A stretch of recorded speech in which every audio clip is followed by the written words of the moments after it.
지금 이제 싱하이밍 대사 혹시 아십니까? 네, 잘합니다. 제가 중국에서 오래 근무했고 네. 좀 이렇게 됩니다. 예를 들어서 제가 이제 외교부 본부 동부가 일과 근무할 때는 네. 그 싱하이밍 대사가 중국에서 근무한 경우도 있지만 또 주한 대사관에 근무하고, 제가 중국에서 근무할 때 주중 대사관 근무할 때는 싱하이밍 대사가 중국 외교부에서 근무하고, 그러니까 업무적으로 만나는 경우가 많았고요. 그렇군요. 개인적으로도 친합니다. 어떤 인물입니까? 사실 그 이제 체구가 크지 않습니까? 일단 네. 공산당 그 당성이 강하다는 그런 생각이 들고요. 또 한국, 일단 북한 김일성 종합대학에서 공부를 했습니다. 예. 그리고 한국, 우리나라와 북한에서 근무를 많이 해서 한반도 전문가라고 할 수가 있습니다. 네. 제가 개인적으로 만났을 때는 뭐 정도 있고 예. 아주 어떤 개인적인 관계도 좋은데, 결국 중국은 공산당 국가이기 때문에 네.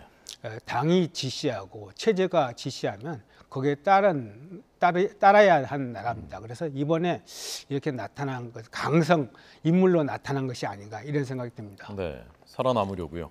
그런 측면도 있겠죠. 지금 나도 뭐 전략 외교를 하지 않겠습니까? 근데 전략 외교 일환이라고 생각합니다. 네.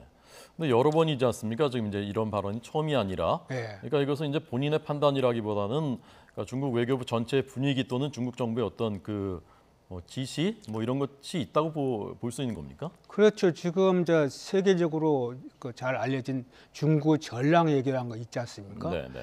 그야말로 늑대 전사 외교라고 하는데, 뭐 미중 패권, 특히 미중 패권 그 경쟁 국면에서 미국에 뭐 적극적으로 공격적으로 대항한다는 의미로서 중국 외교가 이제 그 공격적인 행보를 보이고 있는 것이 바로 전략 외교인데, 네.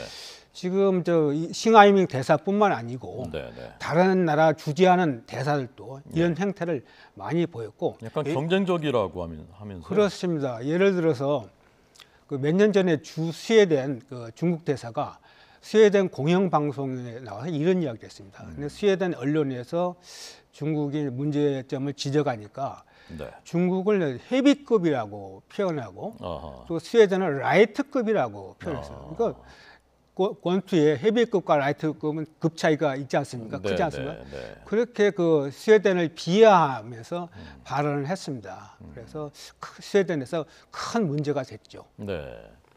최근에도 보니까 영국 그 주영 중국 대사관이 순핵 총리를 겨냥해서 짓거린다라는 표현을 쓰기도 했던데, 저는 이제 궁금한 것이 중국 외교관들이 이런 행동을 하면은 그 나라에서의 중국에 대한 여론이 악화되고, 그게 국제 사회 전체에서 또 이제 중국에 대한 여론이 악화되고, 그런 것을 중국이 알 텐데 그럼에도 불구하고 왜 이런 일들이 이제 반복되는 것인가 하는 게 궁금하더라고요. 그래서 이제 우리 언론에서 보면은 이렇게 행동을 경쟁적으로 하면은 승진에 좀 도움이 되지 않겠느냐. 그런데 대략 지금 한 가지 예를 든다면, 친강 외교부장이 주미대사를 했지 않습니까? 주미대사 하면서 강성 발언을 쏟아냈거든요.